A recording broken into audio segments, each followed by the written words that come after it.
સુરતમાં management કોટાની scholarship બંધ થતાં અખિલ ભારતીય વિદ્યાર્થી પરિષદ દ્વારા વિરોધ પ્રદર્શન કરવામાં આવ્યો છે। એડમિશન આ સત્રથી શરૂ કરવા માંગ કરી છે। શિક્ષણ વિભાગ અને આદિજાતિ વિભાગ દ્વારા એસટી કેટેગરીના વિદ્યાર્થીઓ માટે ચાલુ વર્ષમાં આવેલી મેનેજમેન્ટ કોટાની સ્કોલરશીપ બંધ કરી દેવામાં આવી છે અને એલએલબીના વિદ્યાર્થીઓના એડમિશનનો ગ્રાન્ટ ઇન એઇડ કોલેજમાં બંધ કરવામાં આવ્યો છે। તો આ એડમિશન આ સત્રથી ચાલુ કરવામાં આવે તેવી માંગ સાથે વિદ્યાર્થીઓને સચોટ ન્યાય મળે તે માટે અખિલ ભારતીય વિદ્યાર્થી પરિષદ સુરત મહાનગર દ્વારા વિરોધ પ્રદર્શન કરવામાં આવી રહ્યો છે અને આ સાથે આ વિરોધ પ્રદર્શનમાં પરિપત્રની હોળી પ્રગટાવવામાં આવશે અને હવન યજ્ઞ કરવામાં આવશે। વિરોધને લઈ પોલીસ બંદોબસ્ત ગોઠવવામાં આવ્યો હતો। સુરત મહાનગરની અંદર જે એસટી સમાજના જે વિદ્યાર્થીઓ છે એ લોકોની જે શિક્ષાવૃત્તિ ચાલુ વર્ષે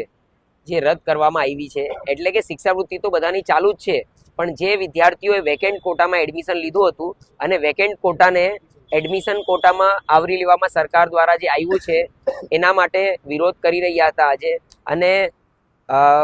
યજ્ઞ પણ કરવામાં આવ્યો જેનાથી સદબુદ્ધિ આવે અને જે પણ અધિકારીઓ છે એ લોકોને ધ્યાનમાં આવે કે જે એસટી સમાજના જે વિદ્યાર્થીઓ છે એ લોકો બહુ મુશ્કેલથી પોતાનું ગુજરાન ચલાવતા હોય અને જ્યારે એ લોકોના એડમિશન થઈ ગયા હોય અને પછી ધ્યાનમાં આવે કે એને જે નર્સિંગની ફીસ છે,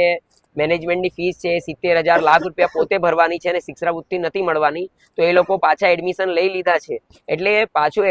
આ જે શિક્ષાવૃત્તિ છે એ આ ચાલુ વર્ષમાં ચાલુ રાખવામાં આવે એ વિદ્યાર્થી પરિષદની માંગ છે। અને બીજી માંગ છે, જે ગ્રાન્ટી નેટની જે કોલેજો છે, ગયા વર્ષે 29 આખા ગુજરાતની અંદર 29 જેટલી ગ્રાન્ટી નેટ કોલેજોનો એક પણ પ્રવેશ થયો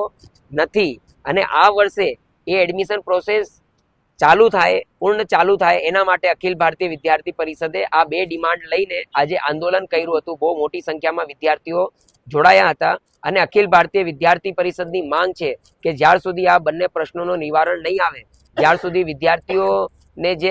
અહિત થાય છે એનો હિત કરવામાં નહીં આવે, ત્યાર સુધી અખિલ ભારતીય વિદ્યાર્થી પરિષદ એમ જ આંદોલન કરતું રહેશે।